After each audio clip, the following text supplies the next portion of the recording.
And welcome back to the show.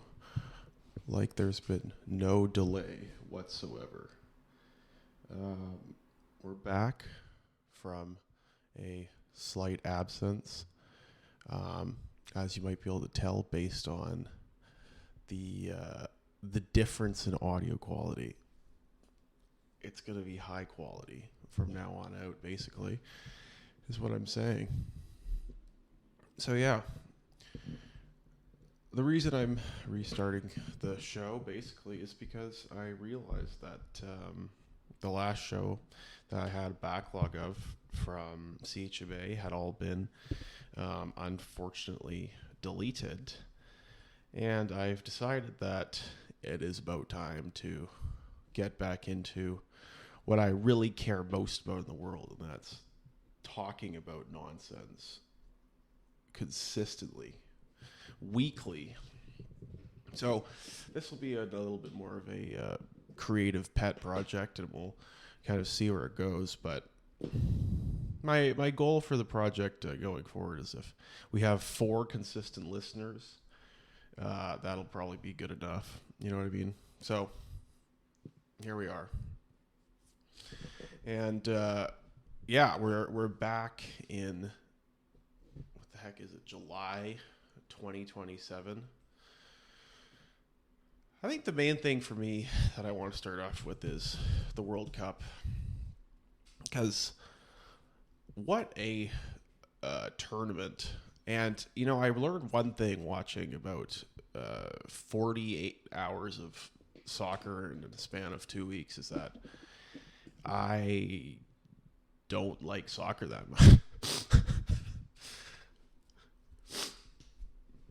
It's a great sport, but it can just be so boring.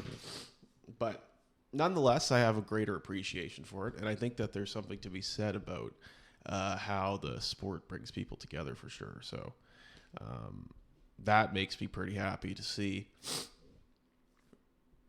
But I will say, I think I did pretty well in my predictions, because in the end, I did pick Spain to win the tournament, and I did pick France to go to the semifinals. But then when time came to come, in the Argentina-England game, I picked Argentina at the start of the tournament.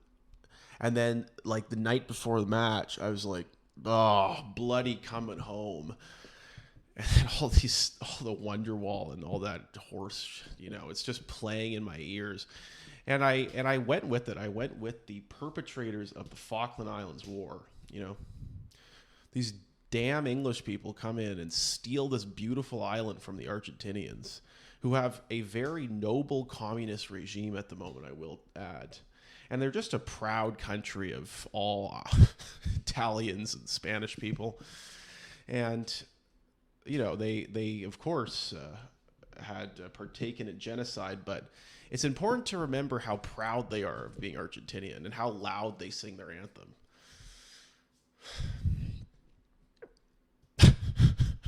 It's so interesting. This is a side note, but Uruguay is the whitest country in the world. I think it's like 98% white. It's just, and there's just something about countries like that. Like, not to say that Canada doesn't have any right, like Canada's riddled with racism, but to have a country that's that white and then just being that proud of being a white country, it's quite. You shouldn't be that proud of that. Let's just say that. You don't need to be singing your anthem that loudly. Like, we can just tone it down a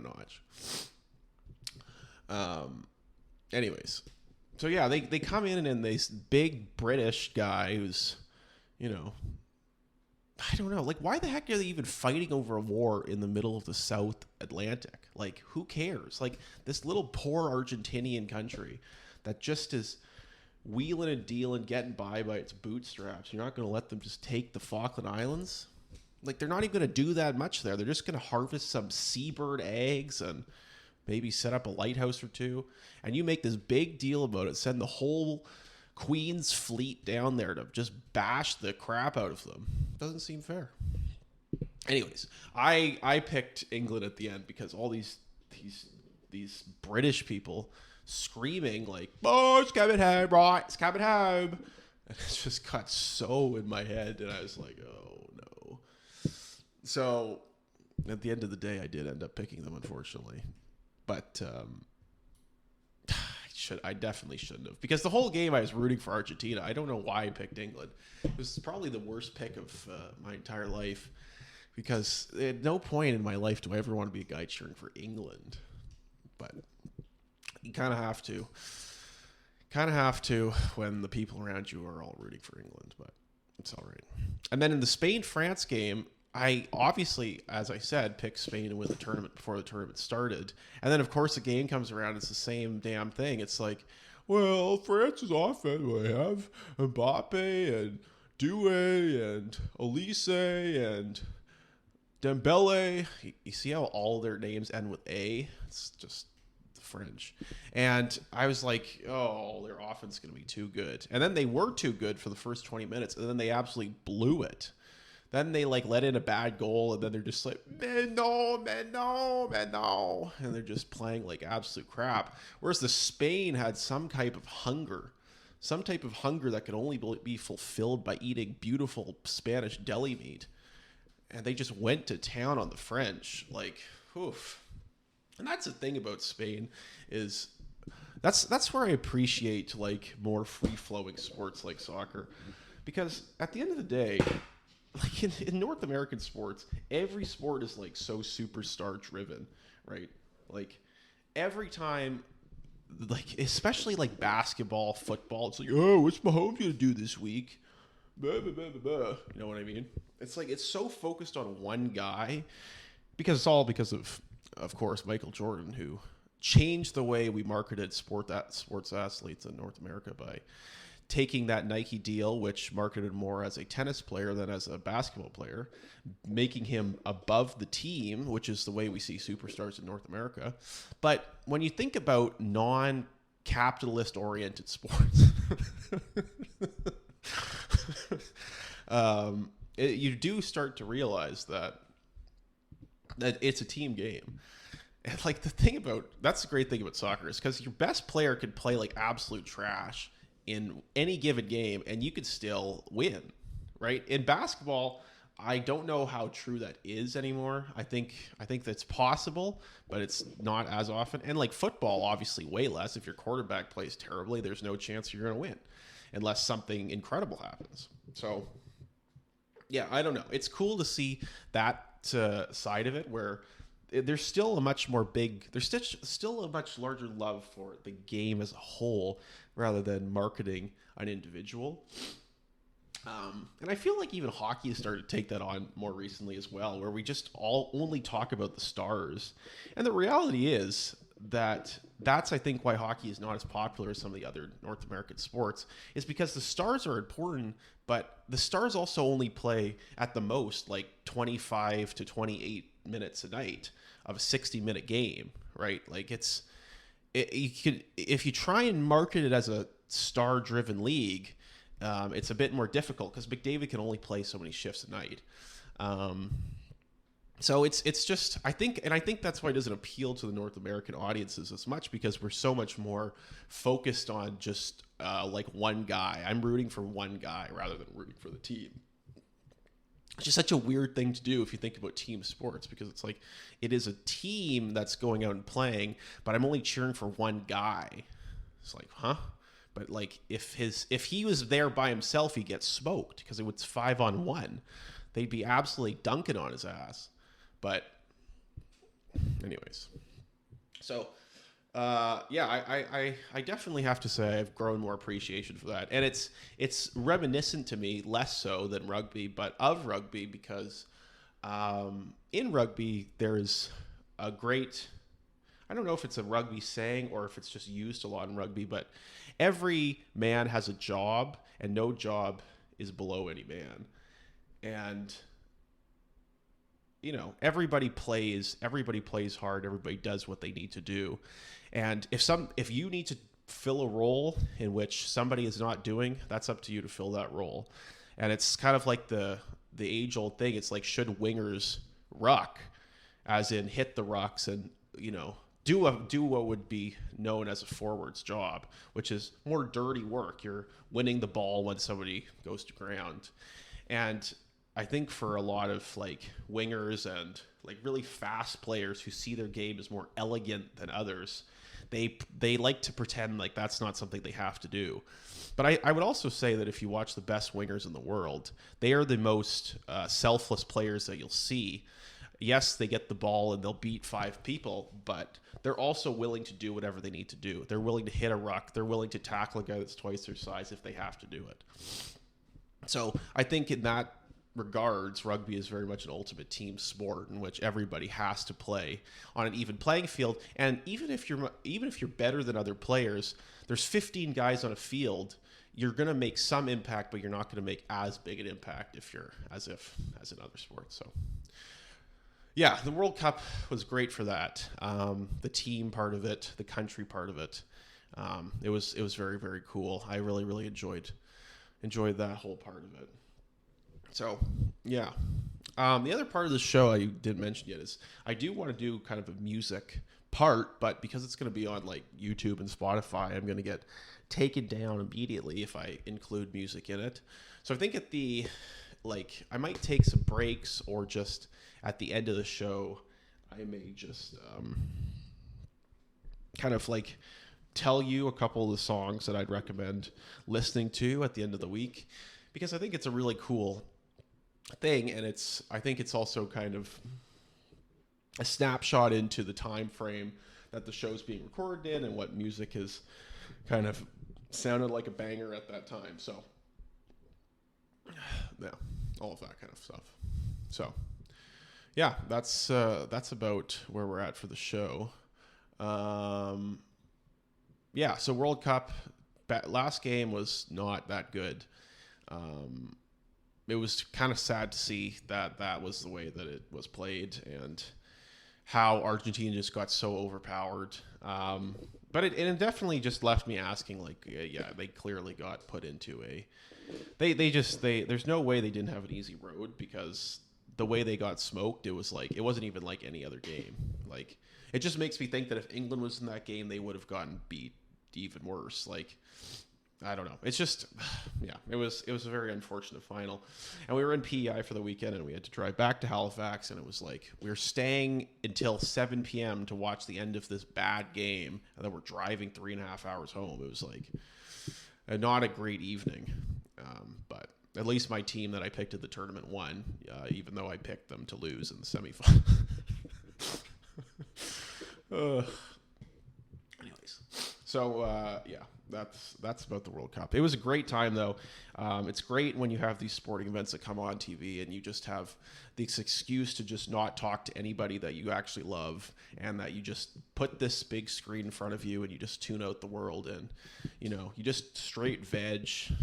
People come banging like, we haven't seen you in weeks. It's like, well, you're not going to see me for another couple weeks. Yeah. So it was good. It was a good time. But yeah. Biggest losers, England fans, as always. They always lose. Anyways.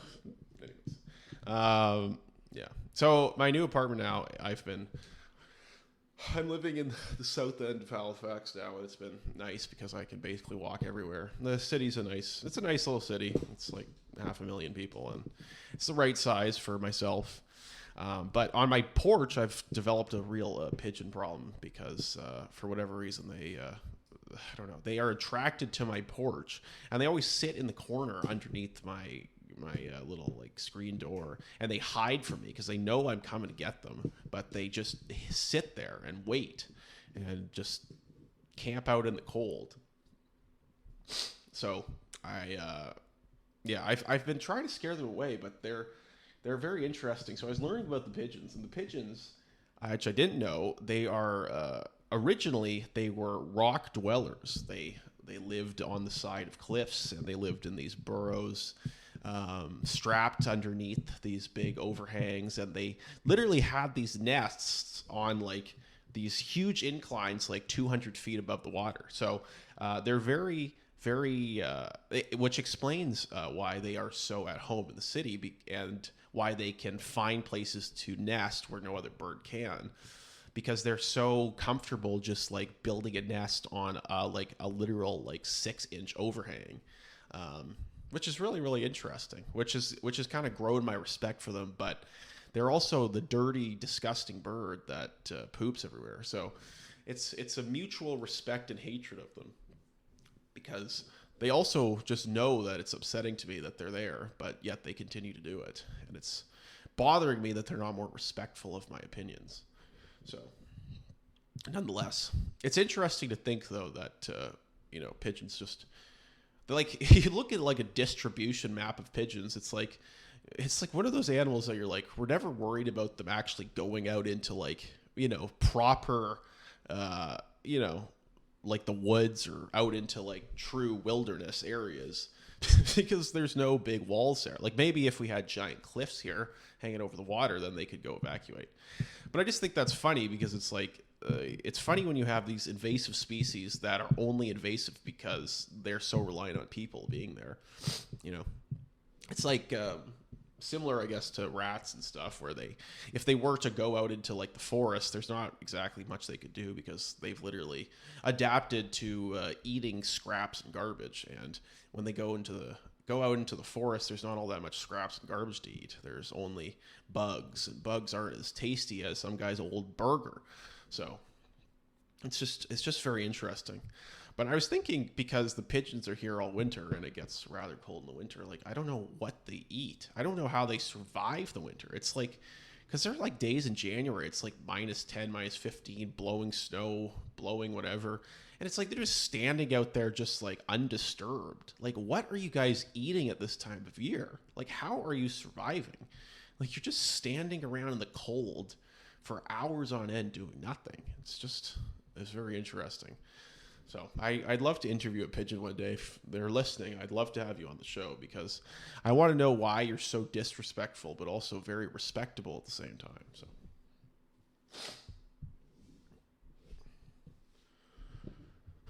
So yeah, my pet project basically as of late has been working on a master's, working on a thesis in disability studies. I'm interested in social work, but mostly interested in disabilities. I'm greatly interested in autism now, and I don't know. I'm not sure why I'm interested, but I am. And for my practicum, I worked at a clinic for Autism Nova Scotia, and it was very interesting to get to see autism up front, because I think that a lot of what it is very much misportrayed. And I think that it's interesting because I think it comes in shapes that we don't necessarily see. And I think that it can often be portrayed in people that come across as lazy or weird or just different in general, and have things that are capabilities that not necessarily everybody has. So it's quite interesting, and what's an interesting fact about it is that late diagnosis is growing greatly as we learn more about autism, right? So one of the most peak late diagnosis periods in people's lives, especially in women's lives, is during their menopausal period, and for a great reason, a big part of why that is because of the period of time in which there is a heightened, sensitivity to one's emotions, and greater, just less overall emotional regulation usually during that time. And it's a period when people come in and they notice that, wow, my capabilities are low as it is now, as it is already, and then added on with this, I literally can't even function in my life. And that is for the same reason why a lot of autistic people end up getting diagnosed when they have kind of like a life break, where somebody in their life dies or something terrible happens in their life. They get a bad injury. They have a really big moment of time in which they're like, wow, this coping that I need to do is taking so much longer than I thought. And like, I'm not even able to process two things at once right now. So it's just very interesting. And it's just something to think about, in terms of, coping and capability. So I think a big tell with that is just a general, so yeah, it's just interesting to learn about, and I would highly recommend looking into it if interested, but it will definitely be something that I'll continue to talk about. But the reason I talk about that is not necessarily to bring up like that people get diagnosed certainly or whatever it is. It's more that, it just goes to show how many people are undiagnosed because they function in their lives, but they get by. We call it, well, at least I call it the falling through the cracks, in which you have these people that are capable, but not necessarily able to fully take on what society would deem as the right amount of what you need to do. So therefore you fall through, and it's very interesting for sure. But yeah, so that's basically what I'm interested in. My thesis is basically on independent living, which is people with intellectual disabilities who are, moving out of these types of group homes and into a more permanent type of house. So yeah, it's been interesting, and it's been a real joy to get to work with the autism community and the intellectual disability community. It's really lovely, lovely people. The parents I've met have been wonderful, and it's really a great time, and I've really been very thankful to have all those people in my life for sure. So it's been a rather interesting time for sure. So yeah.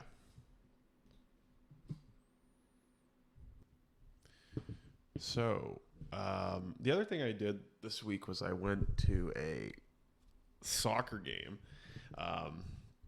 in Halifax, and it's interesting to say the least because it's a Canadian Premier League team. So, it's just, it is exactly what you'd expect.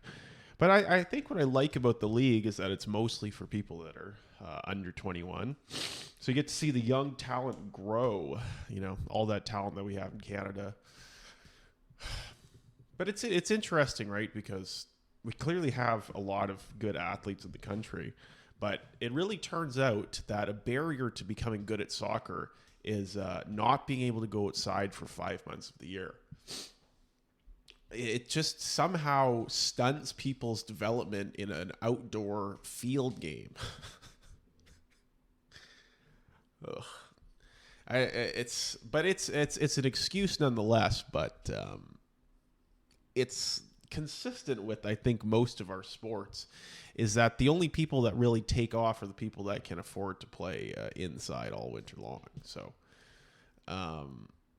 same with soccer, same with football, rugby, baseball. It's just, unless you grow up in British Columbia, but even still, it's like playing rugby in January is terrible, but you do it because you can, I guess. But nonetheless,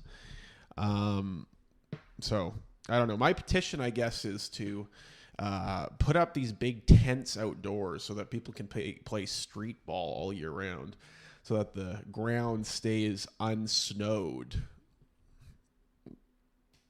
I don't know. Other than that, I don't really have any solutions. But it is unfortunate in Canada that you do actually have to pay money to become good at sports, because I feel like development systems other places in the world are a little bit more forgiving of these things. And usually it's dependent on scouting that people get found, and then they, go to academies that are often very cheap or even free. And, it actually makes and bleeds and creates a truly, grassroots system. So without that, it's just, we just have the people that are playing all or can afford to play all year long winning all these games. So, anyways, but nonetheless, it's interesting to see the development leagues for sure. So yeah, the other thing I would say.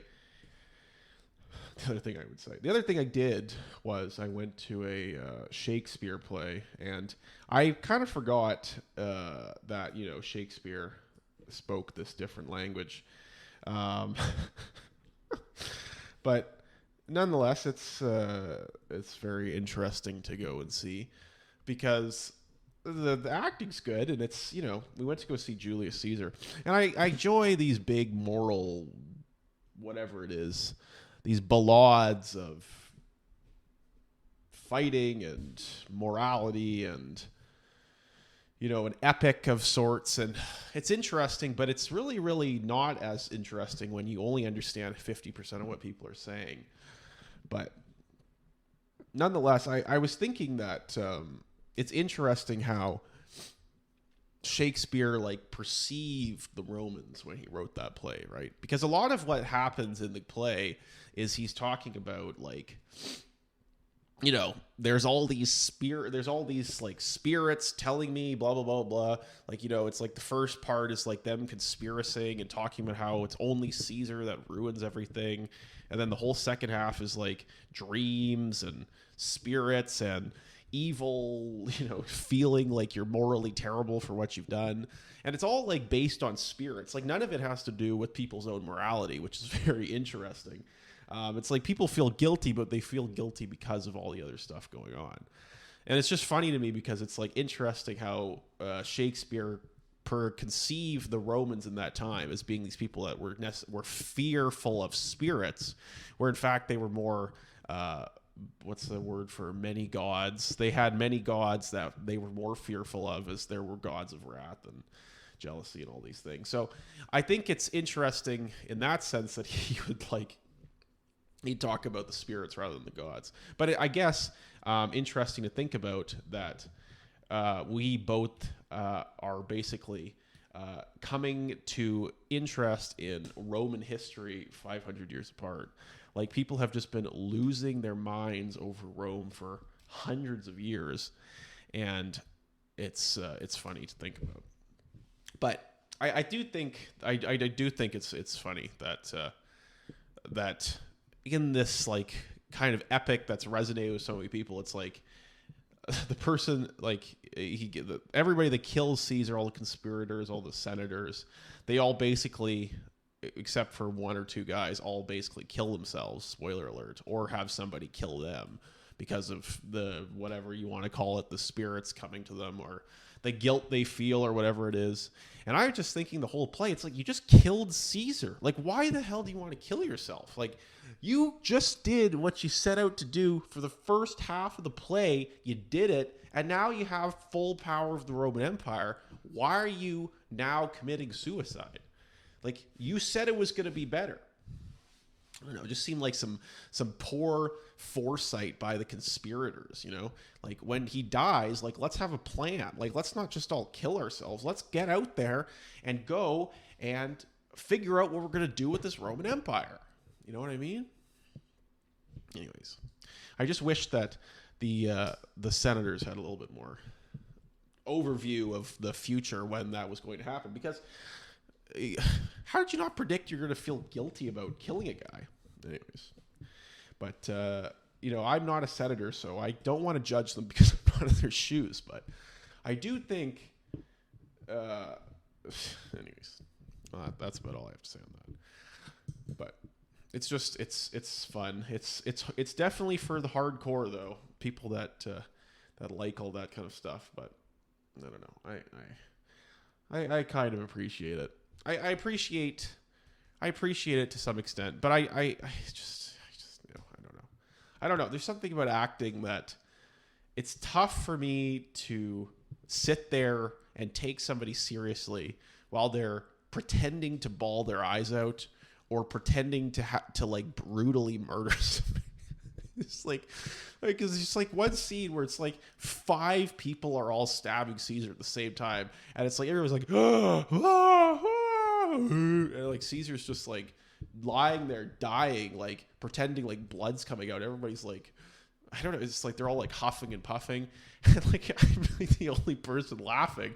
Like, this is so funny, but nobody seems to. Everybody's like locked in this imaginative state that they've created for themselves. But I'm just the only one that's sitting here in reality, like, whoa, this is not real. But maybe that's me. That's probably my inability to want to buy into whatever they're trying to convince me that I need to buy into.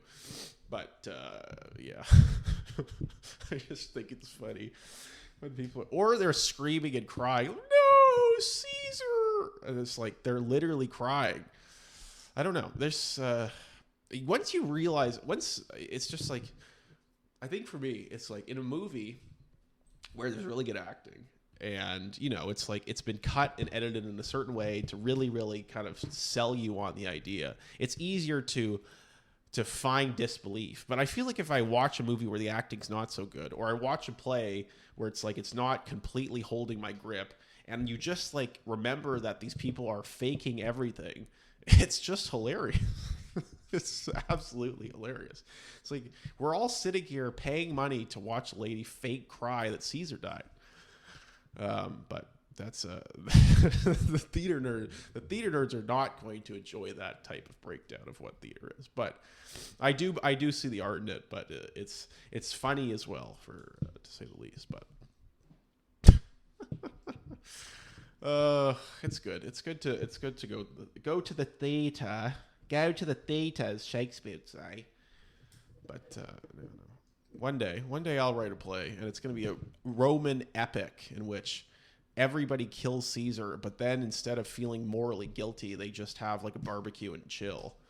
You know, they just kick back, have a couple brewskis, and just be like, wow, you know, we really accomplished a lot today. Let's not feel bad about it, and let's take all this money and ruin the empire.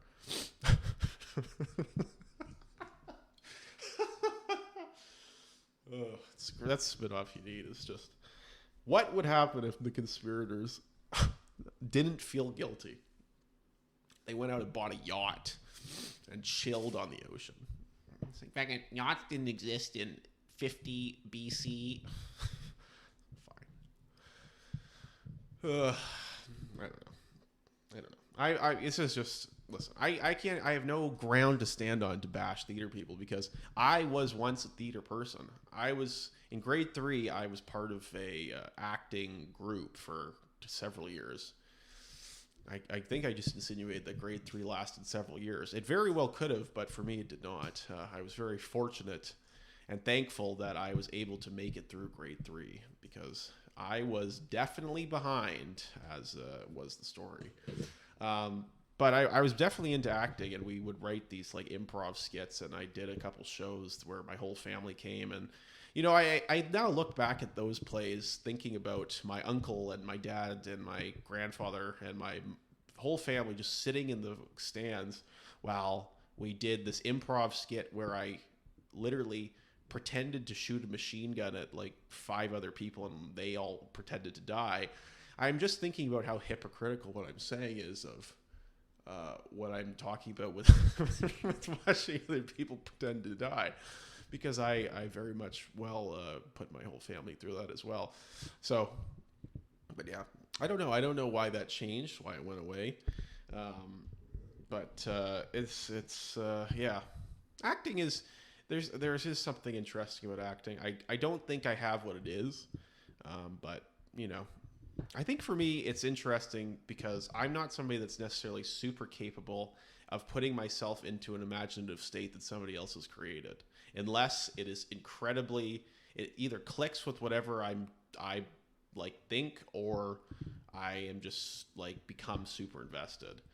And I think for that, I have like, that's why I have so much trouble watching like sci-fi or even like a lot of Disney movies, where it's like, there's no appeal into going along on the ride. And the same reason I have a tough time with books as well, like fiction books. It's just, you have to like immerse yourself and allow yourself to like fall into this world and like create it with the author. And like a lot of the times I just am too lazy to want to do that. I just want to be like, no, I want to create this. It's my world. You can't tell me what my world's going to look like. Yeah, I just want to tell them to go away, but I'm reading their book, so I'm doing it. But I think then you have like the ones like The Hobbit, for example, where it's like, for some reason, I can't do a lot of that type of stuff, but for some reason, that type of book registers with me. Like that universe makes sense for some reason. It's like similar. We watched the BFG last night, like the 2016 version. Holy cow, they invested a lot of money into that movie. Goodness. It's crazy how much, like, anyways, nonetheless, it's a pretty good movie. The story's nice. It's a lot of bullying in it, which I didn't love, but everything else was pretty good. But the most, like, for some reason, that type of story makes sense to me, that there's just like some giant that's plucking people out of their beds. But the thing that didn't make sense to me at the end was that he was sitting down to this, obviously a spoiler, but this book came out 60 years ago. So if you don't know the ending, then, catch up on it. The giant and the little girl are sitting down for tea with the Queen in Buckingham, and like they come out and they make this giant table for the giant, and as a stool for him to sit on, they wheel out like a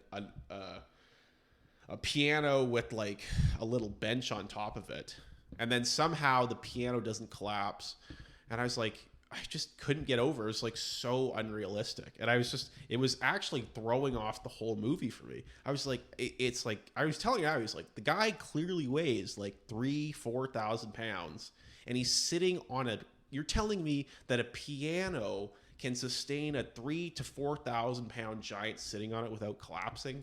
Like, that doesn't make any sense. So we got into this debate about where you need to, anyways. But nonetheless, I realized that it's interesting that that's the part that's throwing me off of the make-believe of a giant sitting in Buckingham having tea with the Queen. But there's no way that a piano could hold that much weight, because a piano is already very heavy, and I feel like the legs would only be designed to carry about as much weight as the piano has because of all those keys and stuff in it. But when a giant sits on it, there's no way in hell that thing would be able to hold up. Not a shot. So I don't know. That's my big beef with Spielberg in that movie. It's like, why did it have to be a piano bench? Maybe that was Roald Dahl's original decision, and I won't bash the original man who did this, but I will say that it really did throw off that entire scene. And then the end of the movie was nice as well, but that part again unrealistic, because they went and they went to Giant Land, and to capture the giants, they had these big, like, the big double helicopters, and they just like somehow launched ropes around their feet and picked them up. And these giants that they picked up with them were like double to triple the size of the giant that was at the Buckingham Palace. So I was like, I don't know how that makes sense, because there's no way that you're just like casually picking up 10,000 pounds of weight with that type of helicopter. And it's a giant that's like squirming around trying to get out. Anyways, it's also just interesting to me that Roald Dahl ended that story so beautifully, where he just dropped them in a hole, or as the movie says, on an island, and just left them there like they're never going to escape. But I don't know why, like, honestly, if there were a bunch of giants that were going around England eating little children from their beds, why the heck would you just leave them to live on an island? You know what I mean? It's like, I don't know. Like, you didn't even build a prison. You just left them in a hole or on an island. Like, anyways. It doesn't make sense. Like, you might just want to finish the deed there, buddy. Like, they've kind of gone around and really ravished the young ones' population in England. So, anyways. Holy crow. We're at like 40 minutes long. Okay. So I think we'll wrap up here. So that was a pretty good first episode back, if I do say so myself. Okay. So basically, the songs that I wanted to do for this week are first DNA by for the World Cup, More Than a Game.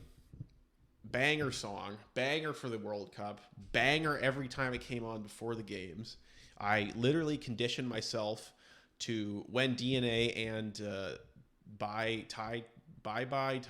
what's the song called? Die Die. When Die Die and DNA came on, I was like conditioned. I was like the rat. As soon as that went on, the light came on and the game went on, and I was just getting pumped up. It was like it was prime conditioning that FIFA engaged in. And that's why FIFA is incredibly genius, because they know how to condition people. It's like every game they'd play the same 4 songs before the game started. They'd play the DNA song, the Die Die song, and then they'd play the radio edit song of Titanium. And every time it was like the perfect 3 songs for the game. And then by like the quarterfinals, you know exactly what songs are going to come on, and it just makes you more and more and more hype for the game. It's honestly like they're banging, they're shaking that the bell right in your ear, and then they're immediately like, here's 90 minutes of beautiful football. It was quite amazing. So and that's I guess the takeaway of this episode is, if you want people to watch your product, you have to condition them. Because without conditioning them, there's no way that they're going to keep coming back.